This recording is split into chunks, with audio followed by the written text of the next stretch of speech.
Let's cross down live to a library near you to Harold the H. P. Cock-a-doodle-doo. He's going to tell us about the days leading up to the 1888 Melbourne Cup. An Ipswich horse was involved in one of the biggest fleecing operations ever. H, are you there? Yes, I am. I am at the Kenmore Library right now. I'm just rotating through libraries, finding knowledge. And this one about the 1888 Melbourne Cup, it's a really good story. Just before we go any further, you said that books are making a comeback and libraries are.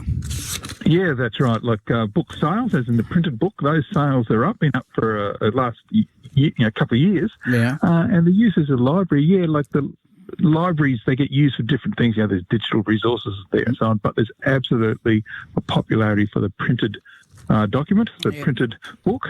And look, because you sit under, out in the balcony with the rain and storm, and it's nothing nice than sitting there, just turning the pages of a book. It's really relaxing. Yeah, well, let's talk about this racehorse and Melbourne Cup. Yeah, look, just to bring up to speed, look, what fleecing is, because instead of removing fleece from a mob of sheep, fleecing is removing money from a mob of unwitting punters. Right? Now, today is Victorian Derby Day, and exactly 137 years ago to the day, an Ipswich horse was central to one of the biggest fleecings ever. Wow. Now, in 1888, Mr. William Moffat, now he was previously from Rockhampton, right? He was a leasee of two very good Queensland horses that he took to Melbourne for the rich races down there. Now, Moffat was already well known in Melbourne football circles, having played with Geelong in the 1870s. One of his horses, Ben Bolt, was bred at Drayton, just outside of Toowoomba, by Mr. John Finney, who was known as Honest John. And Ben Bolt was a gun. He'd won 22 wins out of 24 races in Queensland before going to Melbourne, where he won the 1886 Caulfield Cup. Wow. Now Moffat's other horse was Lord Headington, which was owned by Ipswich Railways Identity, another straight shooter, Mr. Stephen Welsh, who at the time was a farmer at Laidley. Now, Welsh had previously been the fireman on the first train out of Ipswich in 1865, and the driver of Queensland's first fatal train crash at Bonneville near Toowoomba in 1876. Now, out of the compensation that he got from the government, Welsh bought his Laidley farm, sent his sons to Ipswich Grammar, and bought racehorses, including Lord Headington. Now, with Lord Huntington, Welsh won the 1887 Queensland Derby. And just before the Melbourne Spring Racing in 1888, Welsh leased the horse to Moffat. Right. And so there was Moffat in Melbourne with his two horses, including his newly leased horse, Lord Huntington, which in fact was one of the fancies to win the 1888 Melbourne Cup, which was a year in which it became the richest race in the world. Wow. Now, in the days leading up to the Cup, Moffat was telling a story to a group of Queenslanders about a wonderful gallop by Lord Headington, which Moffat reckoned was a certainty to win the Coburg Stakes on Victorian Derby Day.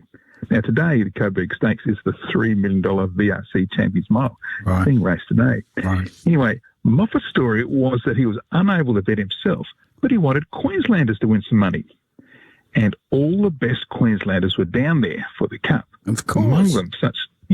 Among them were such plungers as George Cowlishaw, who was a managing director of the Brisbane Telegraph newspaper.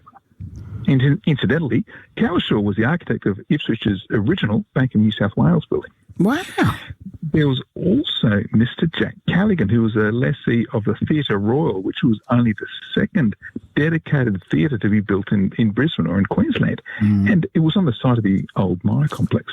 Oh, yeah. Anyway, Moffat's plan was for one of the Queenslanders to put £1,000 on it long odds.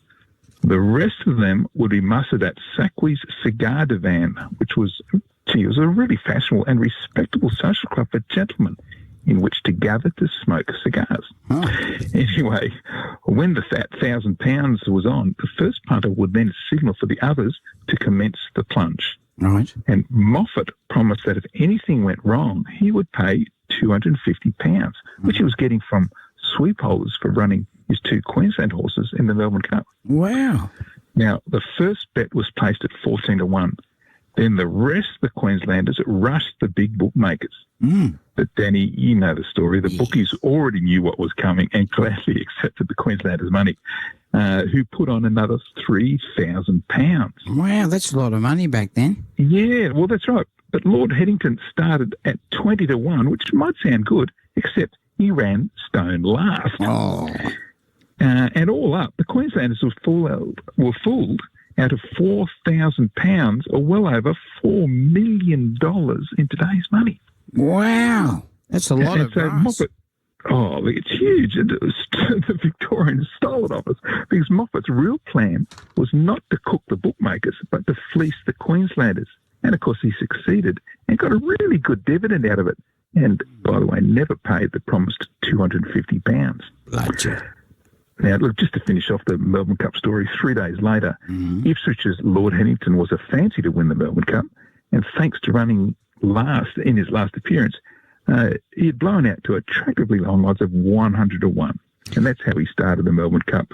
The race started, and Lord Huntington was the early leader, however, fated to finish 16th. Oh, well.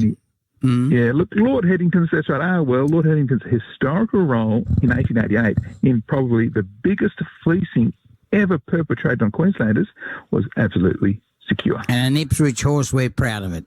No, are we? Yeah, that's right. And it was Brisbane money that he played a role in getting as well. So it's not Ipswich, it was Brisbane money that he fleeced. Now, in that fleecing is ripping off your mates, isn't it? Well, it's not to be recommended, that's right. Now, where can we see this story? And you've written that many stories about Ipswich, so interesting. Where can we find those stories? Yeah, look, there's over 500 short stories on my website, historyouthere.com. You can get there via all the socials, History Out There, or historyouthere.com on the web. Historyouthere.com on the web. That was Harold the H. Come on, give me some arcing. Oh, sorry. Cock-a-doodle-doo, Peacock. And he's exclusive. You can hear him right here, historyouthere.com, about this time each week here on West Bremer Radio. The time now is 8:19. Thanks a lot, Harold.